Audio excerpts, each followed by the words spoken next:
All right, so with hyperbola, as we talked about yesterday, how it is just basically an inverted ellipse. All right, so it's just an ellipse rotated out. It can be in the horizontal or vertical direction, so it's kind of like two parabolas arranged horizontally or two parabolas arranged vertically, although it's not technically a parabola. Just like an ellipse, the key point of a parabola will be the center. The center will be located at HK. So nothing different there. All right. And then, like the ellipse, A, B, and C will come into play. So A will be the distance from the center to the vertex. All right. So center, vertex is the value of A.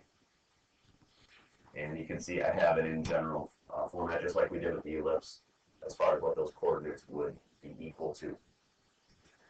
The value of B doesn't really have anything associated with a point on the hyperbola. So you can see here where you're at C, and then this value B gives us a point up here, which actually just helps us form this box. All right. And this box gives us two asymptotes that run through the center. And what those lines do, those asymptotes do, is it allows us to determine how wide or narrow the hyperbola will be. So that's kind of B's function, is just to give us some lines, help give us some lines that will determine how wide or narrow the hyperbola will be. Any questions with that? So.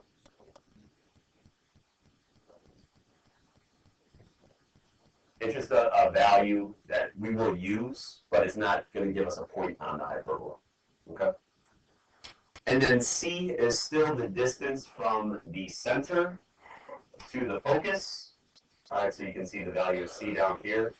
The unique aspect about the hyperbola is that the value of C is larger than the value of A.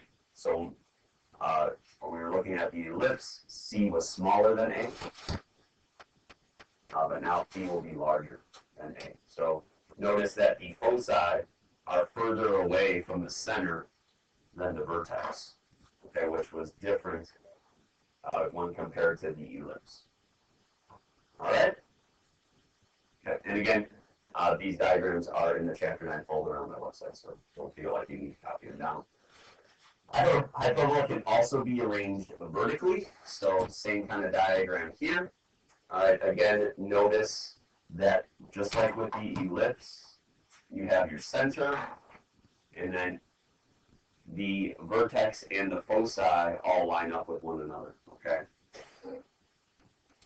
And then again, that value of B just helps us form this box. So we'll talk about how we can form that when we actually graph, okay? Any questions with that? Okay. Instead of calling the axis that has the center, vertex, and foci the major axis, with the hyperbola we call it the transverse axis. And the minor axis, so the one that's associated with B, we'll call that the conjugate axis. All right, so transverse and conjugate axis is the vocabulary that is used. Any questions? All right. So these are the formats that we can use for the hyperbola. What's the difference between that and the ellipse? Couple. What do you notice? Yeah, if we look at this, the sign in between is minus. All right. So what makes a hyperbola unique there with our standard form is that the two pieces on the left side will be separated by subtraction. All right. Now, a couple things that are unique about the hyperbola. All right, unlike the ellipse. With the ellipse, A was always bigger than B all the time. All right. With the hyperbola, it doesn't have to be the case. All right. B can actually be bigger than A. It is possible. Okay.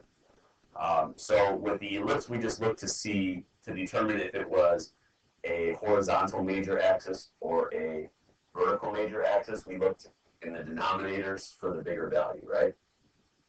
And then whatever that was under, if it was underneath x, it was horizontal. If it was underneath y, it was vertical. With the hyperbola, what will determine if it has a horizontal or vertical transverse axis, remember the transverse axis is like the major axis, is what comes first. So if x is first, that has a horizontal transverse axis. If y is first, that means it will have a vertical transverse axis. Okay? Notice that a squared always comes first. So the value of a and b will be locked in. Okay? In order. Yes. Okay.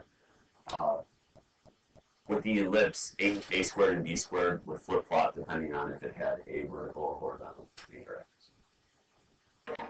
Cool? All right, just like the ellipse, though, h and k will determine the center. H will always be connected to x, k always with y. Remember, it's the rule inside opposite. All right. The format's up here. This is just if the vertex, or I'm sorry, if the center is at the origin. All right. So values of h and k in that case will both be equal to 0. Okay. You may want to make note that for these two forms, that would be a horizontal transverse axis.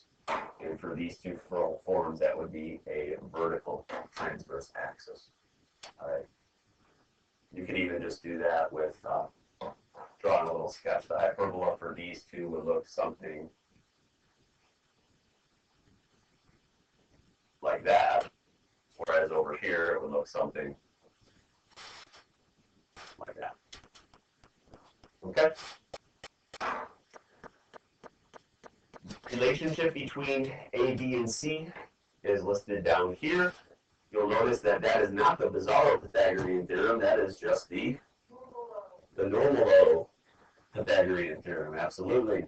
Okay, so c squared is equivalent to a squared plus b squared. And then the eccentricity that we talked about a little bit at the end of class yesterday. Remember, that is equivalent to c over a. All right. Any questions? All right. We will also have to discuss the equations of the asymptotes that are formed by that rectangular box. I'll give you a general format for that as we work our way through the examples. All right.